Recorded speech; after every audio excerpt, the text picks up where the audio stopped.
കർത്താവായ യേശുക്രിസ്തുവിൻ്റെ അതിപരിശുദ്ധമായ നാമം വാഴ്ത്തപ്പെടുമാറാകട്ടെ. ഗുഡ് സമരിറ്റൻ മിനിസ്ട്രീസ് അവതരിപ്പിക്കുന്ന വിസ്മയ സന്ദേശത്തിൻ്റെ എല്ലാ മാന്യപ്രേക്ഷകർക്കും വേഗം വരുന്നവനായ കർത്താവായ യേശുക്രിസ്തുവിൻ്റെ നാമത്തിലുള്ള സ്നേഹവന്ദനം. കർത്താവിൽ പ്രിയമുള്ളവരെ, ഒരു പുതിയ ദിവസത്തിൻ്റെ പുലർകാലം കൂടെ കർത്താവ് നമുക്ക് ദാനം തന്നിരിക്കുകയാണ്. എന്തെല്ലാം സംഭവങ്ങളിലൂടെ ലോകം കടന്നുപോയിക്കൊണ്ടിരിക്കുമ്പോൾ നമ്മുടെ ചുറ്റുപാടുകളിൽ അനേക അപകടങ്ങൾ, ഞെട്ടിപ്പിക്കുന്ന വാർത്തകൾ ഒക്കെ കാണുകയും കേൾക്കുകയും ചെയ്യുമ്പോൾ അതിൻ്റെയൊക്കെ നടുവിൽ ദൈവം നമ്മെ എത്ര ക്ഷമത്തോടെ പരിപാലിച്ചു. നന്ദിയോടെ നമുക്ക് കർത്താവിന് സ്തോത്രം ചെയ്യാം. ഈ നല്ല ദിവസത്തിൻ്റെ പ്രഭാതം ദൈവവചനവുമായിട്ട് നമുക്ക് ആരംഭിക്കാം. ഈ ദിവസങ്ങളിൽ നാം ചിന്തിച്ചുകൊണ്ടിരിക്കുന്ന വിഷയം എന്താണ്? വീണ് കിടക്കുന്ന അടിസ്ഥാനങ്ങൾ. കഴിഞ്ഞ 87 എപ്പിസോഡുകളായി നമ്മൾ ഈ വിഷയം തുടർച്ചയായിട്ട് ചിന്തിക്കുകയായിരുന്നു. ഇന്നതിൻ്റെ 88ാമത്തെ എപ്പിസോഡിലേക്കാണ് വന്നിരിക്കുന്നത്. വീണ് കിടക്കുന്ന അടിസ്ഥാനങ്ങൾ എന്ന വിഷയത്തോടനുബന്ധിച്ച് ആരാധനാ ദിവസം അതിൻ്റെ 8ാമത്തെ ഭാഗം.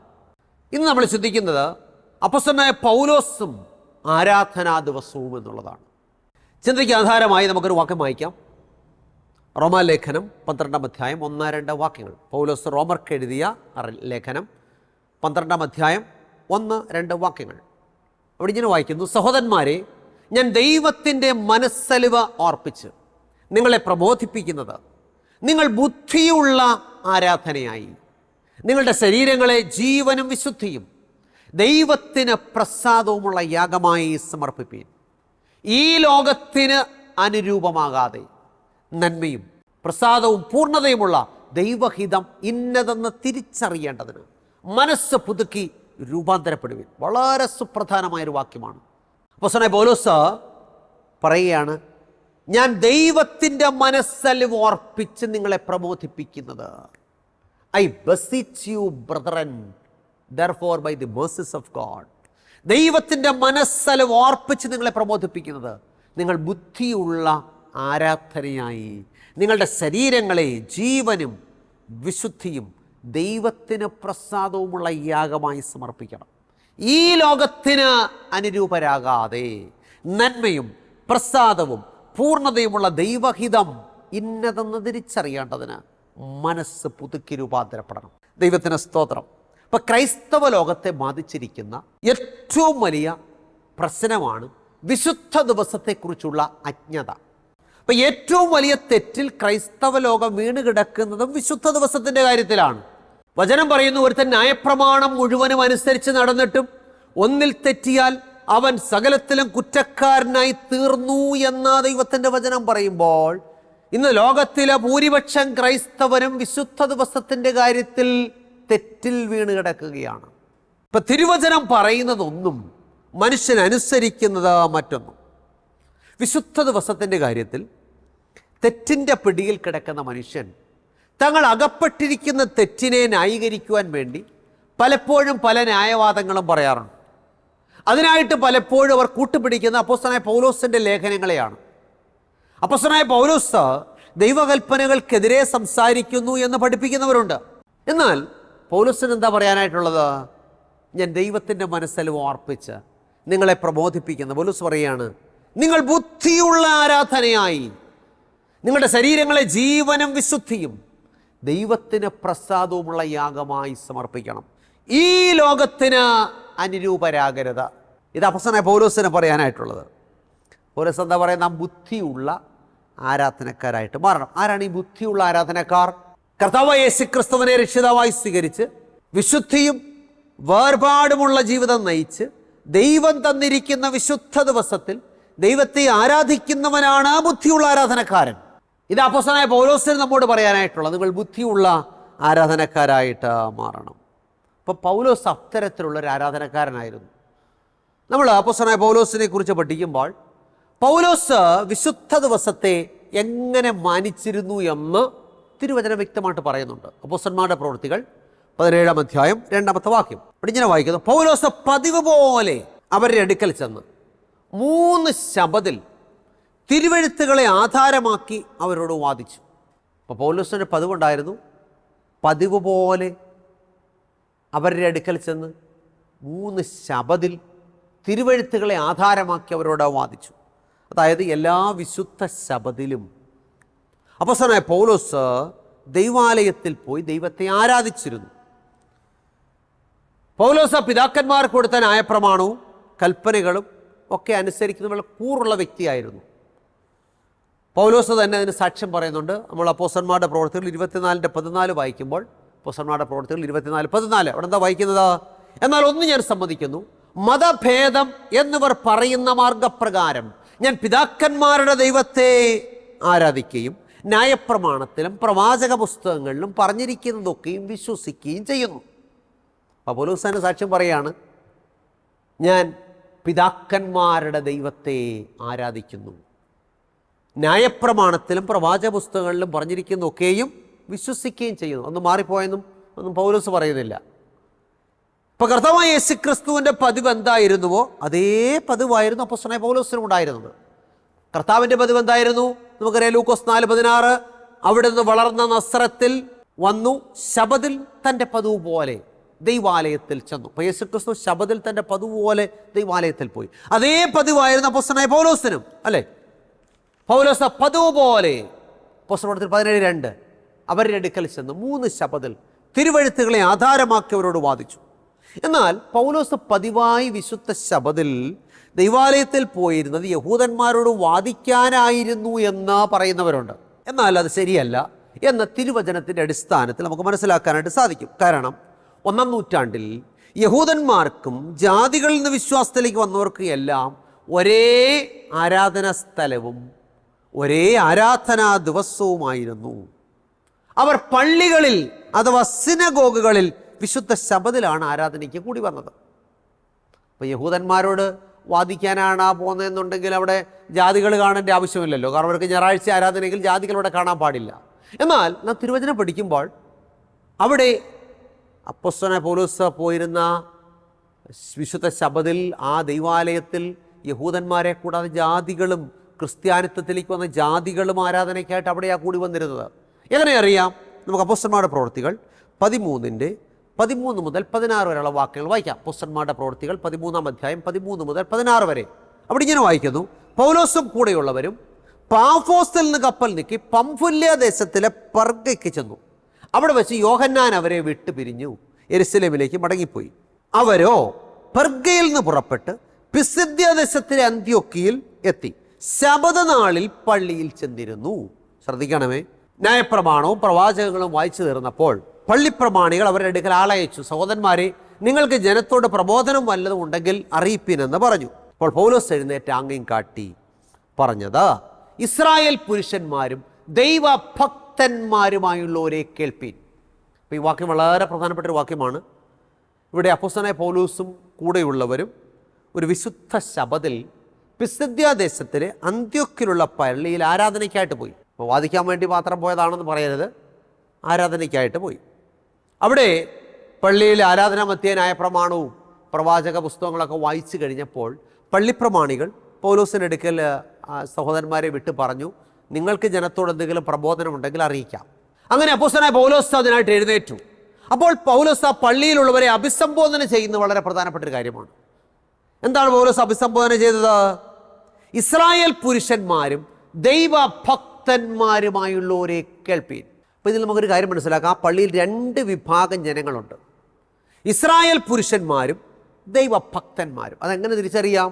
നമ്മൾ അതിൻ്റെ ഇംഗ്ലീഷ് വേർഷൻ ഒന്ന് വായിച്ചാൽ, തിരുവചനത്തിൽ ന്യൂ ഇൻ്റർനാഷണൽ വേർഷനിൽ അത് ഇപ്രകാരമാണ് കൊടുത്തിരിക്കുന്നത്: men of Israel and you gentiles who worship God.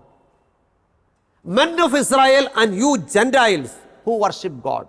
അതായത് യഹൂദന്മാരും ദൈവത്തെ ആരാധിക്കുന്ന ജാതികളിൽ നിന്ന് വന്ന സഹോദരന്മാരുമായുള്ളവരെ. പൗലോസ് ആരാധിക്കാൻ പോയ ദൈവാലയത്തിൽ യഹൂദന്മാരെ കൂടാതെ ക്രിസ്ത്യാനിത്വത്തിലേക്ക് മാനസാന്തരപ്പെട്ട് കടന്നു വന്ന ജാതികളും അവിടെയാണ് ആരാധിച്ചിരുന്നത്. എന്ന് പറഞ്ഞാൽ 1-ാം നൂറ്റാണ്ടിൽ യഹൂദന്മാർക്കും ജാതികളിൽ നിന്ന് വന്ന പ്രിയപ്പെട്ടവർക്കും എല്ലാം ഒരേ ആരാധന ദിവസവും ഒരേ ആരാധന സ്ഥലവുമായിരുന്നു. അവർ ദൈവവചനത്തിൻ്റെ വ്യവസ്ഥ പ്രകാരം വിശുദ്ധ ശബദിലാണ് ആരാധനയ്ക്ക് വന്നത്. അപ്പോൾ പൗലോസ് എഴുന്നേറ്റ് അവരോട് ചില കർത്താവായ യേശുക്രിസ്തുവിനെ കുറിച്ചുള്ള ചില കാര്യങ്ങൾ അവരോട് വാദിച്ചവരെ സമ്മതിപ്പിക്കേണ്ടി വന്നു എന്നുള്ളത് യാഥാർത്ഥ്യമാണ്. അപ്പോൾ അവരോട് വാദിക്കാൻ വേണ്ടി മാത്രം പോയതല്ല, ആരാധനാ മധ്യേ കർത്താവായ യേശുക്രിസ്തുവിനെ കുറിച്ച് അല്ലെങ്കിൽ യേശുക്രിസ്തു മശികയാണെന്ന് വിശ്വസിക്കാതിരുന്ന യഹൂദന്മാരെ യേശുവാണ് ശരിയായ മശികയെന്ന് അവരോട് വാദിച്ചവരെ സമ്മതിപ്പിക്കേണ്ടി വന്നു. അപ്പോൾ ആഴ്ചവട്ടത്തിൻ്റെ 1-ാം ദിവസമാകുന്ന ഞായറാഴ്ചയിലുള്ള ആരാധന എന്നൊരു സമ്പ്രദായം അന്നില്ലായിരുന്നു എന്ന് വളരെ വ്യക്തമാണ്. അതെങ്ങനെ മനസ്സിലാക്കാം? ഒന്നും കൂടെ നമുക്കത് മനസ്സിലാക്കാൻ സഹായിക്കുന്ന ഒരു വേദഭാഗം വായിക്കാം. അപ്പോസ്തലന്മാരുടെ പ്രവൃത്തികൾ 13-ാം അധ്യായം 42 മുതൽ 45 വരെ. അവർ പള്ളി വിട്ടു പോകുമ്പോൾ, അപ്പോൾ ഇവിടെ പിസിദ്യ ദേശത്തിലെ അന്ത്യോക്യയിലുള്ള പള്ളിയിൽ ആരാധനയ്ക്കായിട്ട് ചെന്നു. പൗലോസ് അവരോട് തിരുവചനം അറിയിച്ചു. അവർ പള്ളി വിട്ടു പോകുമ്പോൾ, അപ്പോൾ പള്ളി പിരിഞ്ഞ് ആരാധന കഴിഞ്ഞ് പോകുമ്പോൾ എന്ത് സംഭവിച്ചു? പിറ്റേ ശബത്തിൽ ഈ വചനം തങ്ങളോട് പറയണമെന്ന് അവർ അപേക്ഷിച്ചു. പള്ളി പിരിഞ്ഞ ശേഷം യഹൂദന്മാരിലും ഭക്തിയുള്ള യഹൂദ മതാനുസാരികളിലും പലർ വന്നു. അപ്പോസ്തലനായ പൗലോസിനെയും ബർന്നബാസിനെയും അനുഗമിച്ചു. അവർ അവരോട് സംസാരിച്ചു, ദൈവകൃപയിൽ നിലനിൽക്കേണ്ടതിനെ ഉത്സാഹിപ്പിച്ചു. എന്നിട്ട് പറയുകയാണ്, പിറ്റേ ശബത്തിൽ ഏകദേശം പട്ടണം മുഴുവനും ദൈവവചനം കേൾപ്പാൻ വന്നുകൂടി. യഹൂദന്മാരോ പുരുഷാരത്തെ കണ്ട അസൂയ നിറഞ്ഞവരായി പൗലോസ് സംസാരിക്കുന്നതിന് എതിർ പറഞ്ഞു. അപ്പോൾ ഇവിടെ വാക്ക് നമുക്കൊന്ന് ശ്രദ്ധിക്കാം. ഇവിടെ അപ്പോസ്തലനായ പൗലോസും ബർന്നബാസും കൂടെയുള്ളവരും എന്ത് ചെയ്തു? ഈ പിസിദ്യ ദേശത്തിലെ അന്ത്യോക്യയിലുള്ള പള്ളിയിൽ ആരാധന കഴിഞ്ഞവർ മടങ്ങിപ്പോകുമ്പോൾ ആ പള്ളിയിലുള്ള കുറേ ആളുകൾ, അതായത് യഹൂദന്മാരും ഭക്തിയുള്ള യഹൂദ മതാനുസാരികളും. ഇപ്പോൾ 2 കൂട്ടം ജനങ്ങളെ എവിടെയും കാണുന്നത്? യഹൂദന്മാരും ഭക്തിയുള്ള യഹൂദ മതാനുസാരികളും എന്ന് പറഞ്ഞാൽ യഹൂദ മതത്തിലേക്ക് വന്ന ജാതികളായിട്ടുള്ള ആളുകൾ. അവരും വന്ന് പൗലോസിനോട് പറയണം, അടുത്ത ശബത്തിൽ വീണ്ടും വന്ന് ഈ തിരുവചനം ഞങ്ങളോട് സംസാരിക്കണം. അപ്പോൾ നമ്മൾ ശ്രദ്ധിക്കണമേ, അവരെന്താ പറഞ്ഞത്? അടുത്ത ശബത്തിൽ ഈ വചനം പ്രസംഗിക്കണം. അപ്പോൾ ഒരു കാര്യം മനസ്സിലാക്കുക, അന്ന് ഞായറാഴ്ച ആരാധന എന്നൊരു സമ്പ്രദായം ഉണ്ടായിരുന്നെങ്കിൽ അവർ എന്തോ പറഞ്ഞേനെ അവരോട്, സഹോദര പൗലോസേ, നാളെ ഇവിടെ ആരാധനയുണ്ട്, നാളെ ഞായറാഴ്ചയാണല്ലോ, ഞായറാഴ്ച ആരാധനയുണ്ട്, നാളെയും വന്ന് സംസാരിക്കണം. എങ്ങനെ അവർ പറഞ്ഞില്ല? എന്താ കാരണം? അങ്ങനെ ഒരു സമ്പ്രദായം ഒന്നും ഇല്ലായിരുന്നു. അതുകൊണ്ട് അവർ പറഞ്ഞത് പിറ്റേ ശബത്തിൽ, ഇനി അടുത്ത ആരാധന ദിവസത്തിൽ ഈ വചനം തങ്ങളോട് പറയണം. നമ്മൾ ആ തിരുവചനം വായിക്കുമ്പോൾ ആരാണിത് അപേക്ഷിച്ചത്? അപ്പോസ്തലപ്രവൃത്തികൾ 13:43. പള്ളി പിരിഞ്ഞ ശേഷം യഹൂദന്മാരിലും ഭക്തിയുള്ള യഹൂദ മതാനുസാരികളിലും പലർ, അതായത് യഹൂദന്മാരും ഭക്തിയുള്ള യഹൂദ മതാനുസാരികളിൽ ചിലർ എന്ന് പറയുമ്പോൾ യഹൂദ മതത്തിലേക്ക് മനസ്സാന്തരപ്പെട്ടു വന്ന ജാതികളായിട്ടുള്ള ആളുകൾ, അവരാണ് സംസാരിച്ചത്. അപ്പോൾ ഇതും പ്രവചനത്തിൻ്റെ ഒരു നിവൃത്തിയാണ്. എന്താ? ഈ ജാതികൾ വിശുദ്ധ ശബത്തിലേക്ക് വരുമെന്നുള്ളത് ദൈവവചനത്തിൻ്റെ പ്രവചന നിവൃത്തിയാണ്. യെശയ്യാ പ്രവചനത്തിൽ പ്രവാചകൻ ഇങ്ങനെ പ്രവചിച്ചിട്ടുണ്ട്. യെശയ്യാ പ്രവചനം 56:6-7 വാക്യങ്ങൾ. യെശയ്യാവ് 56:6-7 വാക്യങ്ങൾ. എന്താ വായിക്കുന്നത്? യഹോവയെ സേവിച്ച് അവിടുത്തെ നാമത്തെ സ്നേഹിച്ച് അവിടുത്തെ ദാസന്മാരായിരിക്കേണ്ടതിന് യഹോവയോട് ചേർന്ന് വരുന്ന അന്യജാതിക്കാരെ, എന്താ അവരോട് പറയുന്നത്? ശബത്തിനെ അശുദ്ധമാക്കാതെ ആചരിക്കുകയും എൻ്റെ നിയമം പ്രമാണിച്ച് നടക്കുകയും ചെയ്യുന്നവരെയൊക്കെയും തന്നെ ഞാൻ എൻ്റെ വിശുദ്ധ പർവ്വതത്തിലേക്ക് കൊണ്ടുവന്ന് എൻ്റെ പ്രാർത്ഥനാലയത്തിൽ അവരെ സന്തോഷിപ്പിക്കും. അവരുടെ ഹോമയാഗങ്ങളും ഹനനയാഗങ്ങളും എൻ്റെ യാഗപീഠത്തിന്മേൽ പ്രസാദകരമായിരിക്കും. എൻ്റെ ആലയം സകല ജാതികൾക്കുമുള്ള പ്രാർത്ഥനാലയം എന്ന് വിളിക്കപ്പെടും. അപ്പം പ്രവാചകൻ നേരത്തെ പ്രവർത്തിച്ചതിൻ്റെ ഒരു പ്രവർത്തന നിവർത്തിയാണ് ഇവിടെ കാണുന്നത്. എന്താണ്? യഹോവയെ സേവിച്ച് അവിടുത്തെ നാമത്തെ സ്നേഹിച്ച് അവിടുത്തെ ദാസന്മാരായിരിക്കേണ്ടതിന് അവിടുത്തോട് ചേർന്ന് വരുന്ന അന്യജാതിക്കാരെ ശബത്തിനെ അശുദ്ധമാക്കാതെ ആചരിക്കുകയും എൻ്റെ നിയമം പ്രമാണിച്ച് നടക്കുകയും ചെയ്യുന്നവരെയൊക്കെയും തന്നെ ഞാൻ എൻ്റെ വിശുദ്ധ പർവ്വതത്തിലേക്ക് കൊണ്ടുവന്ന എൻ്റെ പ്രാർത്ഥനാലയത്തിൽ അവരെ സന്തോഷിപ്പിക്കും. ദൈവത്തിന് സ്തോത്രം. അപ്പോൾ അപ്പോസ്തലനായ പൗലോസിനോട് ജാതികളും യഹൂദന്മാരും അപേക്ഷിച്ചതനുസരിച്ച് അടുത്ത ശബത്തിൽ നമ്മൾ തിരുവചനത്തിൽ വായിക്കുന്ന പട്ടണം മുഴുവനും, ആ പട്ടണത്തിലുള്ള ഏകദേശം മുഴുവൻ ആളുകളും ദൈവവചനം കേൾപ്പാൻ കടന്നു വന്നു. നമ്മൾ അപ്പോസ്തലന്മാരുടെ പ്രവൃത്തികൾ 13:44 എന്താ വായിക്കുന്ന? അപ്പോസ്തലന്മാരുടെ പ്രവൃത്തികൾ 13:44. പിറ്റേ ശബത്തിൽ ഏകദേശം പട്ടണം മുഴുവനും ദൈവവചനം കേൾപ്പാൻ വന്നുകൂടി. എന്താണ് കാരണം? അന്ന് വിശുദ്ധ ശബത്തിലുള്ള ആരാധന മാത്രമേ ഉണ്ടായിരുന്നുള്ളൂ. അതുകൊണ്ടാണ് കഴിഞ്ഞ ശബത്തിൽ വചനം കേട്ടവർ അടുത്ത ശബത്തിലും വന്നത്. ഇതിൻ്റെ ഇടയ്ക്കൊരു ആരാധന ദിവസം ഇല്ലായിരുന്നു. ദൈവത്തിന് സ്തോത്രം. അപ്പോൾ യഹൂദന്മാർക്കും ജാതികൾക്കുമെല്ലാം അന്ന് ഒരേ ആരാധന ദിവസവും ഒരേ ആരാധന സ്ഥലവും ആയിരുന്നു. അപ്പോൾ പൗലോസ് അപ്പോസ്തലൻ്റെ വിശുദ്ധ ദിവസത്തെ സംബന്ധിച്ചുള്ള പതിവ് എത്ര മാതൃകാപരമാണ്. അതുകൊണ്ടാണ് പൗലോസ് പറയുന്നത് റോമാലേഖനം 12-1-2 വാക്യങ്ങളിൽ, സഹോദരന്മാരെ, ഞാൻ ദൈവത്തിൻ്റെ മനസ്സിൽ ഓർപ്പിച്ച് നിങ്ങളെ പ്രബോധിപ്പിക്കുന്നത് നിങ്ങൾ ബുദ്ധിയുള്ള ആരാധനയായി നിങ്ങളുടെ ശരീരങ്ങളെ ജീവനും വിശുദ്ധിയും ദൈവത്തിന് പ്രസാദവുമുള്ള യാഗമായി സമർപ്പിപ്പീൻ. ഈ ലോകത്തിന് അനുരൂപമാകാതെ നന്മയും പ്രസാദവും പൂർണ്ണതയുമുള്ള ദൈവഹിതം ഇന്നതെന്ന് തിരിച്ചറിയേണ്ടതിന് മനസ്സ് പുതുക്കി രൂപാന്തരപ്പെടുവീൻ. ചോദിക്കട്ടെ, നാം ബുദ്ധിയുള്ള ആരാധനക്കാരാണോ? അപ്പോസ്തലന്മാരുടെ പ്രവൃത്തികളുടെ പുസ്തകം പഠിക്കുമ്പോൾ 1-ാം നൂറ്റാണ്ടിൽ ജാതികളിൽ നിന്നും മനസ്താന്തരപ്പെട്ട് ക്രിസ്തുവിലേക്ക് വന്നവരും അപ്പോസ്തലന്മാരും യഹൂദന്മാരുമെല്ലാം വിശുദ്ധ ദിവസമായ ശബത്തിൽ തന്നെയാണ് ദൈവത്തെ ആരാധിച്ചത്. സത്യം മനസ്സിലാകും. എങ്ങനെ തെളിയിക്കാം? അപ്പോസ്തലന്മാരുടെ പ്രവൃത്തികളുടെ പുസ്തകം 15-ാം അധ്യായം നമ്മൾ പഠിക്കുമ്പോൾ ജാതികളിൽ നിന്ന് ക്രിസ്ത്യാനിത്വത്തിലേക്ക് വന്നവർ എന്തെല്ലാം അനുസരിക്കണം എന്നതിനെ സംബന്ധിച്ചൊരു വലിയ തർക്കം അന്നത്തെ സഭയിലുണ്ടായി. ശ്രദ്ധിക്കണമേ, ഇപ്പം ക്രിസ്ത്യാനിത്വത്തിലേക്ക് ജാതികളിൽ നിന്നുള്ള ആളുകൾ കടന്നു വന്നപ്പോൾ അവർ എന്തെല്ലാം കാര്യങ്ങൾ അനുസരിക്കണം. അപ്പോൾ അന്നത്തെ ആദ്യത്തെ കൗൺസിൽ, അന്നത്തെ സഭ, അല്ലെങ്കിൽ 1-ാം നൂറ്റാണ്ടിലെ സഭയുടെ ക്രിസ്തീയ സഭയുടെ 1-ാമത്തെ കൗൺസിലിൽ വെച്ച് അവർ ഒരു തീരുമാനമെടുത്തു. എന്താ തീരുമാനമെടുത്തത്? അപ്പോസ്തലന്മാരുടെ പ്രവൃത്തികൾ 15-19-20. അപ്പോസ്തലന്മാരുടെ പ്രവൃത്തികൾ 15-19-20. അവിടെ ഇങ്ങനെ വായിക്കുന്നു, ആകയാൽ ജാതികളിൽ നിന്ന് ദൈവത്തിങ്കലേക്ക് തിരിയുന്നവരെ നാം അസഹ്യപ്പെടുത്താതെ അവർ വിഗ്രഹമാലിന്യങ്ങൾ, ശ്വാസം മുട്ടിച്ചെത്തത്, പരസംഗം എന്നിവ വർജിച്ചിരിപ്പാൻ നാം അവർക്ക് എഴുതേണം എന്ന് ഞാൻ അഭിപ്രായപ്പെടുന്നു. അപ്പോൾ ജാതികളിൽ നിന്നും ക്രിസ്ത്യാനിത്വത്തിലേക്ക് കടന്നു വന്നവർ എന്തെല്ലാം പാലിക്കണം എന്നതിനെ സംബന്ധിച്ചുള്ള ഒരു കാര്യം അവിടെ പറഞ്ഞിരിക്കുന്നത്, ജാതികളിൽ നിന്ന് ദൈവത്തിങ്കിലേക്ക് വരുന്നവരെ നാം അസഹ്യപ്പെടുത്താതെ അവർ വിഗ്രഹമാലിന്യങ്ങൾ, രക്തം, ശ്വാസം മുട്ടിച്ചെത്തത് എന്നിവ വർജിച്ചിരിപ്പാൻ അവർക്ക് എഴുതേണം. അപ്പം വിവിധ ഭാഗങ്ങളിലുള്ള സഭകളിൽ ജാതികളിൽ നിന്ന് വന്നവർക്ക് എഴുതേണം, എഴുത്തെഴുതി അറിയിക്കണമെന്ന് തീരുമാനിച്ചു. അപ്പോൾ ഈ പട്ടികയിൽ പറഞ്ഞിരിക്കുന്ന കാര്യങ്ങൾ എല്ലാം എവിടെ പറഞ്ഞിട്ടുള്ള കാര്യങ്ങളാണ്? മോശയുടെ ന്യായപ്രമാണത്തിൽ പറഞ്ഞിട്ടുള്ള കാര്യങ്ങളാണ്. രക്തം ഭക്ഷിക്കാൻ പാടില്ല, ശ്വാസം മുട്ടിച്ചെത്തത്, പരസംഗം, ഇതെല്ലാം ഒഴിവാക്കണമെന്നുള്ളത്. അപ്പോൾ ഒരു കാര്യം മനസ്സിലാക്കാം, ക്രിസ്തീയ സഭ മോശയുടെ ന്യായപ്രമാണത്തെ പൂർണ്ണമായിട്ട് ഉപേക്ഷിച്ചില്ല. പിന്നെയോ മോശയുടെ ന്യായപ്രമാണത്തിൽ കാൽവറി ക്രൂശിന് നിഴലായിരുന്നവ മാത്രമാണ് ഉപേക്ഷിച്ചത്. മോശയുടെ ന്യായപ്രമാണത്തെ പൂർണ്ണമായിട്ട് എടുത്താൻ കളഞ്ഞില്ല. അതിൽ കാൽവറി ക്രൂശിന് നിഴലായിരുന്നവയാണ് അവർ ഉപേക്ഷിച്ചത്. അപ്പോൾ ഇവിടെ നമ്മൾ മനസ്സിലാക്കുന്നത്, ഈ ജാതികളിൽ നിന്ന് ദൈവത്തിങ്കലേക്ക് തിരിയുന്നവർ എന്തെല്ലാം അനുസരിക്കണം എന്നതിനെ സംബന്ധിച്ചൊരു കത്ത് ലോകത്തിൻ്റെ വിവിധ ഭാഗങ്ങളിൽ ഉള്ള ജാതികൾക്ക് എഴുതുവാനായിട്ട് തീരുമാനിച്ചു. എന്നിട്ടോ ഈ കത്ത് വിവിധ പ്രദേശങ്ങളിലുള്ള സഭകളിൽ വായിച്ച് കേൾപ്പിക്കുവാനും തീരുമാനിച്ചു. അതിനായിട്ട് അപ്പോസ്തലനായ പൗലോസിനെയും ബർന്നബാസിനെയും ചില പുരുഷന്മാരെയും തിരഞ്ഞെടുത്തു.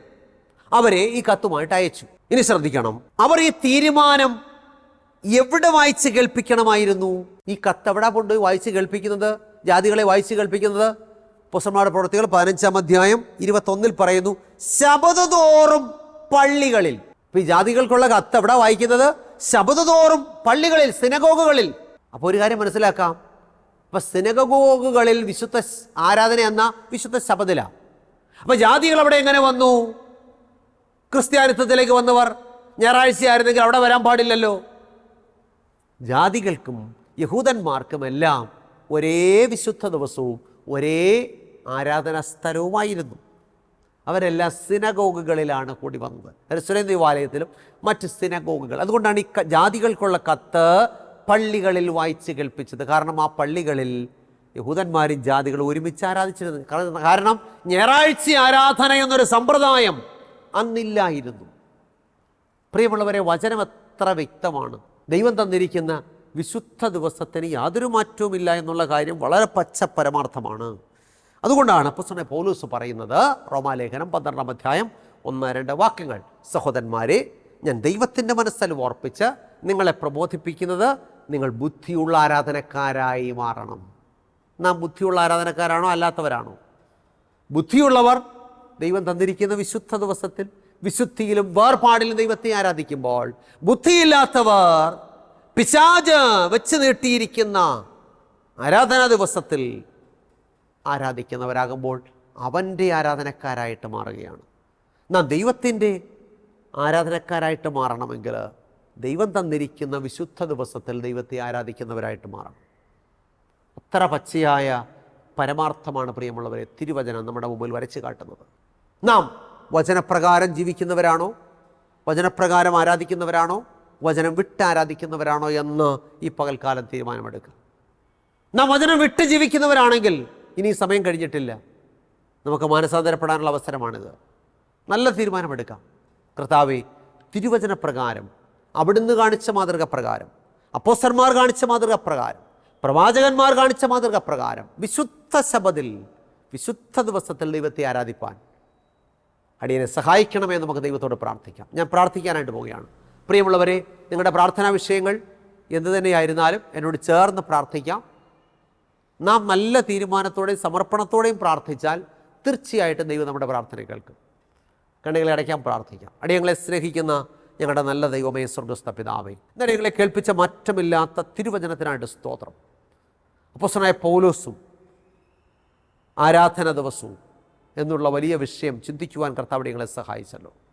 കർത്താവേ, പലപ്പോഴും പൗലോസ് അപ്പോസ്തലൻ്റെ ലേഖനങ്ങളിൽ നിന്നുള്ള വാക്യങ്ങൾ ഉദ്ധരിച്ചാണ് അനേകർ വിശുദ്ധ ശബദം അനുസരിക്കേണ്ട എന്ന് പഠിപ്പിക്കുന്നത്. എന്നാൽ അപ്പോസ്തലനായ പൗലോസിൻ്റെ മാതൃക അപ്രകാരമല്ലാതെ വ്യത്യസ്തമായിരുന്നു. കർത്താവിൻ്റെ മാതൃക പ്രകാരം ദൈവത്തെ ആരാധിച്ചിരുന്ന വ്യക്തിയായിരുന്നു പൗലോസ് എന്ന് പകൽക്കാലം അടിയങ്ങളെ മനസ്സിലാക്കിച്ച കൃപയ്ക്കായിട്ട് സ്തോത്രം. കർത്താവേ, അടിയങ്ങൾ തിരുവചനത്തിൻ്റെ സത്യങ്ങൾക്കനുസരിച്ച് ദൈവത്തെ ആരാധിക്കുന്നവരായിരിക്കാൻ അടിയങ്ങളെ സഹായിക്കണമേ. വചനം കേട്ട എല്ലാ പ്രിയപ്പെട്ടവരെയും അതിനായിട്ട് കർത്താവ് ഒരുക്കണമേ. ഭാരങ്ങളിലും പ്രയാസങ്ങളിലും രോഗങ്ങളിലും കഷ്ടതകളിലും ഒക്കെ ഇരിക്കുന്ന അനേക പ്രിയപ്പെട്ടവർ ഇന്ന് അടിയങ്ങളെ കേൾക്കുന്നുണ്ട്. അവർക്കൊക്കെ കർത്താവ് വിടുതൽ കൊടുക്കണമേ. അവർ നല്ല തീരുമാനത്തോടെ, നല്ല പ്രതിഷ്ഠയോടെ കർത്താവിൻ്റെ നല്ല സാക്ഷികളായിട്ട് തീരുവാൻ സഹായിക്കണമേ. ഈ ലോകത്തിന് അനുരൂപമാകാതെ നന്മയും പ്രസാദവും പൂർണ്ണതയുമുള്ള ദൈവഹിതത്തിനനുസരിച്ച് ജീവിപ്പാൻ പ്രിയമക്കളെ ഒരുക്കണമേ കർത്താവേ. അവിടുന്ന് ഞങ്ങളുടെ പ്രാർത്ഥന കേട്ട കൃപയ്ക്കായിട്ട് സ്തോത്രം. സകലമാനവും മഹത്വവും കർത്താവ് എടുക്കണമേ. യേശു ക്രിസ്തുവിൻ്റെ ധന്യമുള്ള നാമത്തിൽ തന്നെ, ആമേൻ. കർത്താവിൽ പ്രിയമുള്ളവരെ, ദൈവമായ കർത്താവ് നമ്മെ സഹായിക്കട്ടെ. എല്ലാ ഞായറാഴ്ചയും രാവിലെ 6:30 ജയ്ഹിന്ദ് ചാനലിലുള്ള ഈ സംപ്രേഷണം നിങ്ങൾ കാണുക, കേൾക്കുക, മറ്റുള്ളവരോടും കൂടെ പറയുക. ശരിയായ വചനം ശരിയായ വിധത്തിൽ പഠിച്ച് നമ്മൾ ദൈവരാജ്യത്തിന് അവകാശികളായി തീരുവാൻ കർത്താവ് സഹായിക്കട്ടെ. എല്ലാവർക്കും നല്ലൊരു ദിവസം ആശംസിക്കുന്നു. ദൈവമായ കർത്താവ് നമ്മെ സഹായിക്കുമാറാകട്ടെ. ആമേൻ. ദൈവത്തിന് മഹത്വമുണ്ടാകട്ടെ. പാസ്റ്റർ ജോയ്മോൻ മത്തായി എഴുതിയ വിശുദ്ധ ദിവസം എന്ന പുസ്തകം നിങ്ങളെ പരിചയപ്പെടുത്തുന്നു. എന്തുകൊണ്ടാണ് ദൈവം മനുഷ്യന് ഒരു വിശുദ്ധ ദിവസത്തെ നൽകിയത്? വിശുദ്ധ ദിവസത്തെ നാം എങ്ങനെ മനസ്സിലാക്കണം?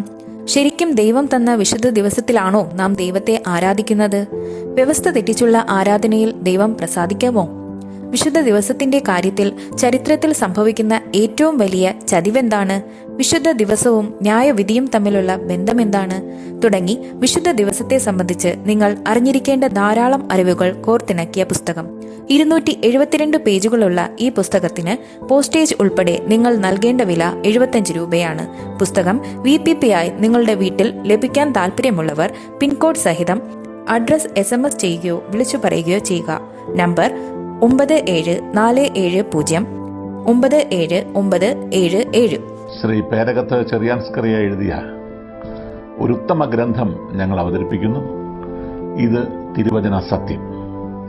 ക്രൈസ്തവ ലോകത്ത് പരക്കെ പ്രചരിക്കുന്ന അബദ്ധ ഉപദേശങ്ങളും സംശയങ്ങളും വചന അടിസ്ഥാനത്തിൽ ദൂരീകരിക്കുന്ന ഒരു ഗ്രന്ഥമാണിത്. ദൈവത്തിൻ്റെ അരുളപ്പാടുകൾ സാർവത്രികമാണെന്നും അത് നിത്യമാണെന്നും ലളിതമായും യുക്തിഭദ്രമായും അവതരിപ്പിക്കുന്ന ഈ ഗ്രന്ഥത്തിന് 130 രൂപയാണ് വില. എന്നാൽ ഞങ്ങളിത് തികച്ചും സൗജന്യമായി നിങ്ങൾക്ക് അയച്ചു തരുന്നു. നിങ്ങളുടെ പൂർണ്ണമായ മേൽവിലാസം ഇനി പറയുന്ന നമ്പറിൽ SMS ചെയ്യുക. നമ്പർ 9847906636. പ്രവചന ശബ്ദം ക്രൈസ്തവ കുടുംബമാസിക. തിരുവചനത്തിലെ കാണാപ്പുറങ്ങൾ നമുക്ക് കാട്ടിത്തരുന്ന ഉത്തമ ക്രൈസ്തവ കുടുംബ മാസിക. സമകാലിക സംഭവങ്ങൾ, ആരോഗ്യ ശാസ്ത്രം, പ്രവചനങ്ങൾ എന്നിവ കോർത്തിണക്കി ഉൾക്കാമ്പുള്ള ലേഖനങ്ങൾ ഇതിൽ ലേഖനം ചെയ്തിരിക്കുന്നു.